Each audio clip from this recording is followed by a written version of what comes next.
The wind screamed through the black jungle of Virex 9. Acid rain fell like sharp needles. Trees with glowing red thorns swayed and hissed. The ground shook under the heavy steps of some distant monster. This was a death world, where life itself was the enemy, and in the middle of it stood Zilara. She didn't wear armor. She didn't need it. Her skin was tougher than steel. Her blood was thick like gel, healing fast. Born on this planet, she had learned to survive since she was a child. She could kill with her claws, see in the dark, and run faster than any machine. She was the only living Deathworlder, or so she thought. The rest of her kind had died in the Great Purge, hunted by the Galaxy Council. Deathworlders were too dangerous, too wild. But Zilara survived by hiding in the shadows of the jungle. She had accepted the silence, accepted being the last, until today. Her scanners picked up something strange, a crash landing. A ship had fallen from the sky not far from her cave. At first, she thought it was another council drone, but the readings didn't match. It was alive, and it was human. No, she whispered to herself. That's not possible. No human can survive this place. Still, her curiosity burned. She leaped through the trees, silent as a ghost, her eyes glowing softly in the dark. As she got closer, she smelled the smoke. The ship had landed hard, metal twisted, fire crackling. Then she saw him. A lone figure stood in the rain. No helmet, no proper armor, just torn clothes and a bleeding arm. His skin burned from the acid droplets, but he didn't scream. Instead, he was smiling. Zilara narrowed her eyes from the branches above. He looked around like he belonged here. She could feel his heartbeat, calm, not afraid. How? This storm can kill war machines in minutes, she said under her breath. Why are you still standing? The man suddenly turned his head toward her. His voice was calm but loud. I know you're there. Come out. Zilara froze. No one had ever sensed her before, not even the beasts of the jungle. She dropped silently to the ground, stepping into the light. You are not supposed to be here, she said. The man blinked, then smiled wider. You're real. I thought I was hallucinating. She stared at him. You're human? Logan, he said, nodding. From Earth, or what's left of it. She circled him, keeping a safe distance. You should be dead. The rain alone can kill. He looked at his burning arm. Hurts like hell, but I've had worse. Zilara felt something she hadn't felt in years. Confusion. She had seen mighty warriors fall in this jungle. She had buried her own brothers under its soil. Yet this man stood there like a fool, smiling through the pain. Why did you come here? She asked. Logan shrugged. Ship malfunction, I was headed somewhere else. Wrong turn, she said. Best one I ever made. She didn't smile. Deathworlders didn't joke. But something about this man made her pause. Are there others like you? She asked. Not that I know of, Logan said. I've always been different. She tilted her head. Her people used to say that Deathworlders could recognize each other, not by smell, not by sight, but by instinct. Like fire calling to fire. And something inside her whispered, he's like you.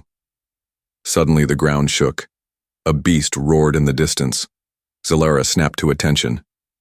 You need to leave, she said. Can't walk far with this leg, he replied, motioning to a deep wound. She sighed. Against all her instincts, she stepped forward. Follow me if you want to live. Logan laughed softly. Do I have a choice? No, she said. Stay here, and the jungle will eat your bones. She turned and ran into the darkness. Logan limped after her, leaving behind the broken ship. That night in her hidden cave, as she watched him rest near the fire, something changed in her. For the first time in years, she wasn't alone. Maybe. Just maybe. She wasn't the last Deathworlder after all. Zilara had seen many strange things in her life. Glowing insects, beasts with 6 jaws, rivers made of poison. But nothing shocked her more than this human. He had no armor, no nanoshield, no protection from the acidic storms that killed machines in seconds, and yet he didn't burn. Inside the cave, the fire crackled. The human, Logan, was fast asleep. His wounded leg was wrapped in thick jungle leaves. His breath was steady, calm, like he wasn't even afraid. Solara sat in the corner, her glowing yellow eyes fixed on him. She sharpened her claw on a stone, again and again. Her heart raced, not with fear but with questions. "How is he still alive?" she whispered. "And how did he sense me?" She remembered how he had turned his head earlier and said, "I know you're there." Even the jungle, Beast never noticed her presence until it was too late. Was he trained like her? Born on a death world like her? No, that couldn't be. She was told Earth was weak, full of soft creatures and soft people. But this one was different. In the morning, Logan opened his eyes and sat up slowly. His first words were, "Do all Deathworlders stare like that, or is it just you?" Solara didn't answer. She tossed him a strange fruit. "Eat, it won't kill you." Logan raised an eyebrow. "You sure?" "No," she said. "But I eat it." He took a bite and winced. "Tastes like old socks." "You've eaten socks?" she asked seriously. He laughed. Only once. Solara watched him laugh. She didn't understand it. Deathworlders didn't laugh much. Not here, not ever. Every day was survival. Every hour could be your last. "You think this place is funny?" she asked. "I think you're funny," he said. "All serious and scary, but deep down you care. Otherwise you would have left me to die." She looked away. "I almost did. But you didn't." That day, she tested him. She led him through the jungle, past boiling swamps and thorn-covered trees. She pointed at a beast hiding in the trees and said, "We kill it." "You mean together?" Logan asked. "No. You." He didn't complain, didn't ask questions. He walked up to the beast, pulled out a broken piece of metal from the ship, and fought like a wild animal. When the beast screamed and fell, Solara was already behind him, watching his back. His chest was bleeding. His face was bruised, but he smiled. "You're insane," she said. "Takes one to know one," he replied. That night they sat by the fire again. Logan leaned back against the cave wall and looked at the stars through the cracks in the rock. "I don't think I've felt this alive in years," he whispered. Solara looked at him. "Why are you really here, human?" He was quiet for a moment, then said, "I ran." "From what?" "From everything. War, orders, people who said I was too dangerous to live." She froze. That sounded familiar. Her voice was quiet. "They said the same about me." Their eyes met. For the first time in her life, she saw someone who truly understood, not just pain or survival, but the deep silence of being feared by everyone, even your own kind. Logan looked at her closely. "Tell me something. Why do you live here in this hellhole?" She didn't blink. "Because it's the only place that didn't try to kill me for existing." He nodded slowly. "Same." They sat in silence after that. But it wasn't cold silence. It was the kind that felt shared. Later that night, Solara walked to the mouth of the cave. The storm was returning. Acid rain hit the trees. In the flashes of lightning, she saw something moving, machines. Black, floating, scanning the jungle. Council drones. Her eyes narrowed. They found him. She turned back, looked at the sleeping human. "They'll come for you, Logan. And if they do, they'll have to go through me." The jungle was quiet. Too quiet. Solara's sharp ears caught the silence. No birds, no beasts, not even the buzz of poison-winged insects. That only meant one thing. Something dangerous was coming. She stepped forward slowly, her claws ready, scanning the thick vines and dark branches. Behind her, Logan followed, holding the sharp bone spear he had carved with his own hands. "What is it?" he asked in a low voice.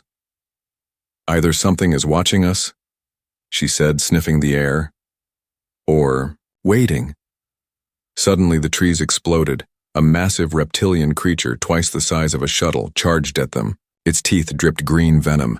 Its eyes locked on Logan. Solara pushed him aside and rolled under the beast. "This one's mine." But Logan stood up, wiped blood from his mouth and growled, "No, this time, it's mine." She paused. Deathworlders didn't share kills. Every battle was a test of dominance, a challenge of worth. If Logan wanted to prove himself, this was the moment, so she stepped back. "Then prove it, human." The beast roared and lunged at him. Logan didn't move.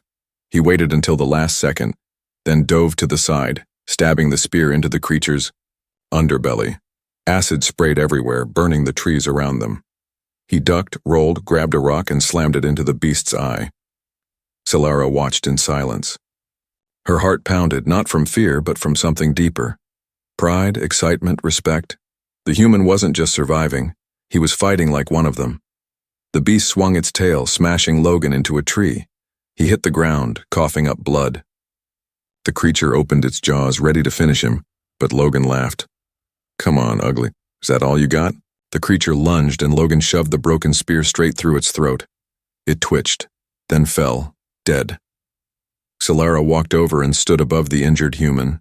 She said nothing for a long moment. Then she crouched, placed a claw on his shoulder, and whispered, "You fought like a Deathworlder." Logan smirked through the pain. "That's a compliment, right?" She nodded once. "The highest kind." Back at the cave, Logan's wounds were deep. But he didn't scream, didn't beg, didn't cry. He just bit down on a root and let her seal his wounds with burning sap.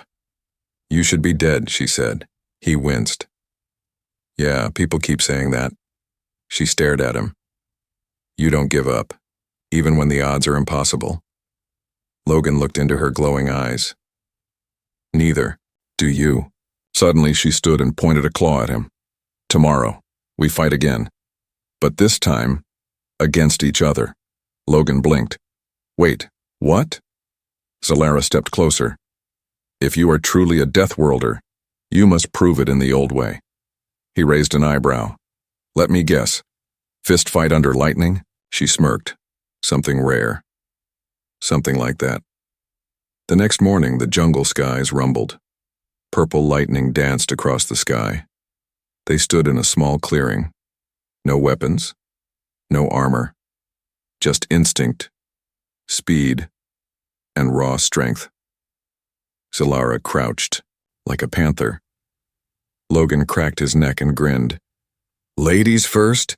She lunged. The battle was fierce. Claws against fists, kicks against counterattacks. They dodged, blocked, and bled. Each blow tested their limits. Each breath was a war cry. But something strange happened during the fight. They both started to smile. Not out of mockery, but because this was the first time either of them had found someone who could match them. After nearly an hour, they collapsed side by side in the mud. Solara breathed heavily. "You are stronger than I thought." Logan chuckled. "You hit like a train." Silence followed. But it wasn't empty. It was full of something unspoken. Connection. They were no longer just survivors. They were equals. But as they lay there, exhausted, a soft, buzzing sound filled the air. Both their heads turned. Above the trees, a council drone hovered silently, red eye blinking, recording everything. Solara's face turned to stone. "They found us." Logan sat up slowly. "Then we fight together again?" Solara whispered. "No. This time, we run." The jungle didn't sleep. Even when the moons were hidden behind dark clouds, something always crawled, hissed, or hunted. But tonight, two of the deadliest beings in the jungle were not hunting. They were running.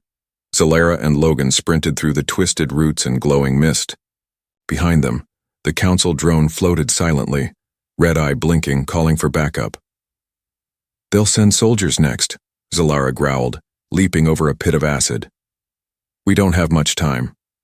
Logan, breathing hard, still managed a grin. Didn't know this was a date with death. She didn't laugh. She never did. But her eyes twitched, almost like a smile was trying to form. They hid deep inside a cave carved by lava centuries ago. Steam filled the air. The walls glowed faintly blue. Logan sat near a pool of mineral water, shirtless, his wounds cleaned. Solara stood guard, watching the entrance like a predator. Her body was still tense, ready to strike. "I thought I was the only one," she said quietly. Logan looked up. "Only what?" "The only beast," she whispered. "The only creature the galaxy wanted dead." He didn't speak at first. Then he nodded. "I used to think the same." Their eyes met, hers glowing, his calm, but sharp. Something passed between them. Not romance. Not friendship, recognition. They weren't human and alien anymore. They were survivors. Beasts. The next morning, the ground trembled. Solara's eyes snapped open. "They're here." Dozens of council soldiers in full power armor descended from the sky. Machines with sonic guns marched beside them. Above, drones circled like vultures. "They're not here for you anymore," Logan said. "They're here for both of us," Solara replied, her voice cold. She stepped forward and pulled a hidden lever. The ground behind her shifted, revealing cages. Giant ones. Inside them, the deadliest creatures of the jungle stirred. Razor horns, bone crushers, acid stalkers. Logan raised a brow. "You've been keeping pets?" Solara whispered. "They listen to me, because they fear me." She opened the cages. The monsters ran out. The battle that followed was chaos. Soldiers screamed as jungle beasts tore through their lines. Acid sprayed. Trees exploded. Sonic blasts shattered rocks. In the middle of it all, Solara and Logan fought side by side. She ripped through armor with her claws. He smashed machines with brute strength, using nothing but sticks, rocks, and rage. One point, Logan stood atop a council walker, holding a plasma rifle he had stolen. Solara was at his side, her body glowing from the heat of battle. For the first time, the galaxy saw something terrifying. Two Deathworlders, fighting as one. Hours later, the smoke settled. The jungle was quiet again.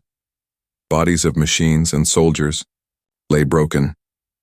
The beast had returned to the shadows and the council had fled, defeated. Logan sat on a rock, breathing heavily. That was fun. Solara stood beside him, blood on her claws. "You are more than just human, Logan." He looked up. "And you're more than just legend."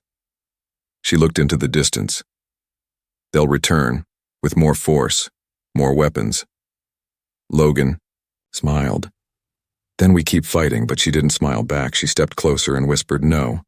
Now we prepare." That night, as they sat near the fire once more, Solara did something she had never done before. She removed the bone necklace from her neck, crafted from her first kill, and placed it in Logan's hand. He looked at her confused. "It means you're not alone anymore." He closed his fingers around it and nodded. "Neither are you."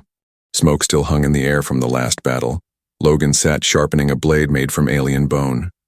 Solara moved like a shadow, silent and alert. Both knew this peace wouldn't last, but what they didn't know was this: the real war hadn't even started. That morning, a signal came through a broken comlink buried in Logan's gear. It blinked once, then again. He froze. Solara noticed. "What is that?" Logan didn't answer right away. His eyes narrowed. "It's an old code. One I hoped I'd never hear again." She stepped closer. "What kind of code?" He looked at her with something rare. Fear. The kind that means they're sending the Reclaimer. Solara had heard the name before. The Reclaimer. A shadow. A hunter. A weapon the Council used only for their most dangerous enemies. Rumors said he wasn't fully alive, or fully machine. "No one survives him," she whispered. Logan said nothing. His silence said everything. Later that night, Logan sat alone at the edge of a cliff, looking out at the stars. Solara joined him. "Tell me the truth," she said. "Who are you really?" He stayed quiet for a long time, then spoke slowly. "I wasn't always a runaway." She listened, eyes fixed on him. "I was part of Project Titan, a secret human experiment to create something stronger than Deathworlders. They trained us from birth, broke us, rebuilt us. I was the only one who survived." Solara stared. "You were made to be a weapon." He nodded. "And when they lost control of me, they called me a threat." She growled. "So they hunted you, like an animal," Logan said. She clenched her fist. "Now I understand why you fight like one of us." The next day the sky turned red. The reclaimer had arrived. He didn't come with ships or soldiers. He walked alone. A tall figure in black armor, with no face, no voice. His eyes glowed blue. Wherever he stepped, the ground froze. Even the jungle. Beasts ran from his scent. Solara and Logan stood side by side. "He's here for me," Logan said. "You don't have to fight." But Solara stepped forward. "No. He's here for us." The fight was unlike anything before. The reclaimer moved, like lightning. His weapons cut through stone. He struck Logan in the chest, sending him flying into a tree, then turned to Solara with deadly precision. But she dodged, sliced, kicked. Logan rose, bleeding, and tackled the reclaimer with a roar. Together, they fought like twin storms, brute strength and savage instinct in perfect sync. Still, the reclaimer didn't fall. He was too strong, too fast, too cold. Then it happened. The reclaimer stabbed Logan through the side. Solara screamed and slammed. Into the machine, claws tearing through armor. The mask broke, and underneath was a face half human, half metal, a man, no, a Deathworlder. Solara froze. "They turned one of us and into this?" Logan gasped. He was part of the same project. The reclaimer spoke, voice robotic but pained. "You left me behind." Logan whispered, "I thought you were dead." The machine man trembled. Sparks flew from his body. Solara raised her claws but paused. This wasn't just war anymore. This was what the Council feared most. Deathworlders who remembered who they were. But it was too late. The reclaimer's core overloaded. Logan pulled Solara back just before. The explosion shook the mountain. Flames roared into the sky. Silence followed. Solara held Logan, his body weak but breathing. "They made him into a monster," she whispered. Logan closed his eyes. "They'll try to do it again." She looked toward the stars. "Then we burn the Council down before they make more." Ashes still floated in the air. The mountain burned behind them.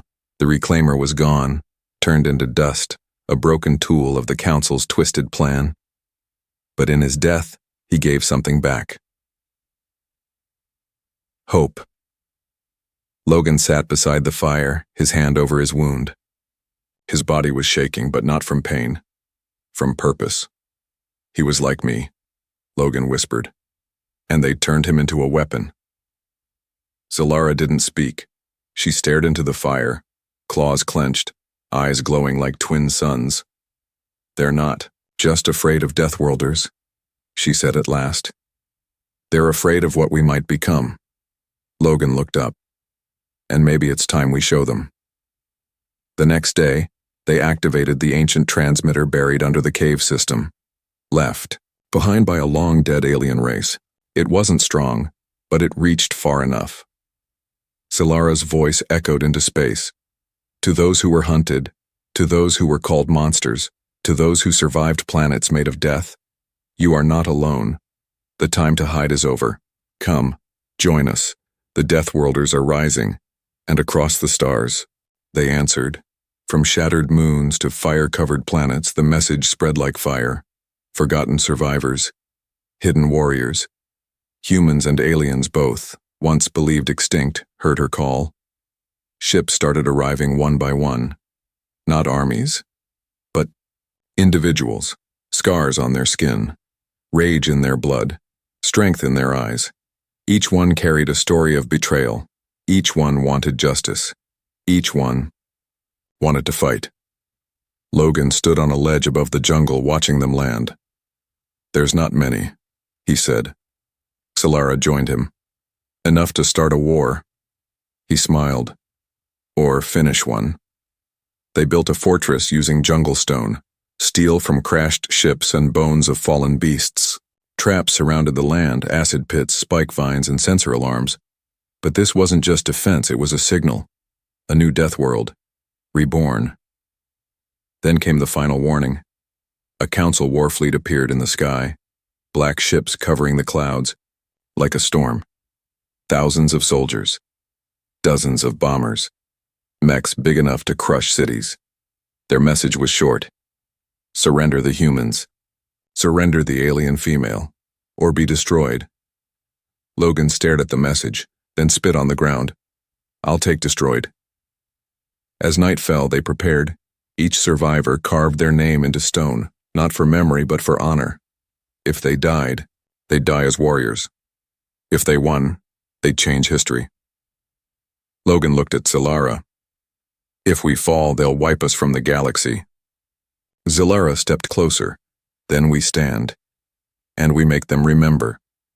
When the council forces landed, they expected a few rebels. Instead, they faced Deathworlders. Fierce, united, merciless. Logan fought like a storm, diving through fire, crushing mechs with stolen weapons, leading charges that shook the earth. Solara moved like lightning, ripping through machines, commanding beasts, and protecting her people with a fury even the council had never seen. For every warrior that fell, 2 more took their place. They weren't just fighting for survival, they were fighting for freedom, and at the heart of it, a human and an alien girl stood side by side. The galaxy had feared them alone. Now they would fear them together. The battle was over. The ground was soaked in smoke, blood, and melted steel. The sky was clear for the first time in days, but it felt heavy, silent. Solara stood on the cliff, overlooking the battlefield. Her body was scratched, her claws still wet with oil and blood. Her eyes didn't shine with victory, they shone with purpose. Behind her, survivors gathered, humans, aliens, hybrids. Broken, tired, but alive. Logan limped toward her, holding his side. His shirt was torn, his face bruised, but his eyes still held that same fire. "You did it," he said. "No," she replied, still staring at the horizon. "We did." The council had fled. Their ships retreated into the stars, beaten by what they once called primitive monsters. Now they feared a new word: Deathworlders. For the first time in her life, Solara felt something strange. Not hunger, not rage, not pain. Hope, she turned to Logan. "We're not hiding anymore," she said. He nodded. "No more caves, no more silence." They stood together atop a large stone platform the survivors had built, carved with symbols from lost languages, bones of fallen beasts, and fragments of shattered weapons. It wasn't just a monument. It was the foundation of a new world, the Yar. Survivors looked up as Solara raised her voice. "They hunted us, they feared us, they tried to erase us, but we're still here. We're not the end of something, we're the beginning." A cheer rose, loud, wild, and filled with life. It wasn't just a roar, it was the sound of rebirth. Later that night, around a great fire in the center of the camp, stories were told. One survivor spoke of a frozen moon where she fought off 10 drones alone. Another told how he escaped a lab where his blood was tested like poison. Then someone asked, "What about you two?" All eyes turned to Logan and Solara. Logan smiled slowly. "I crashed here by accident." Solara added, "And I almost killed him." He laughed. "She still might." The fire cracked and everyone laughed for the first time in years. Before sleep, Solara walked to the same cliff where the war had started. Logan joined her in silence. "You know," he said, I used to think I was the only one." She looked at him. So did I. They stood together under the stars, not monsters, not weapons, not forgotten, but the first of many. And far above them, in the dark of space, others listened to the signal still echoing from the planet. Others who had been hiding, surviving, waiting, and they whispered, "We are not the last anymore."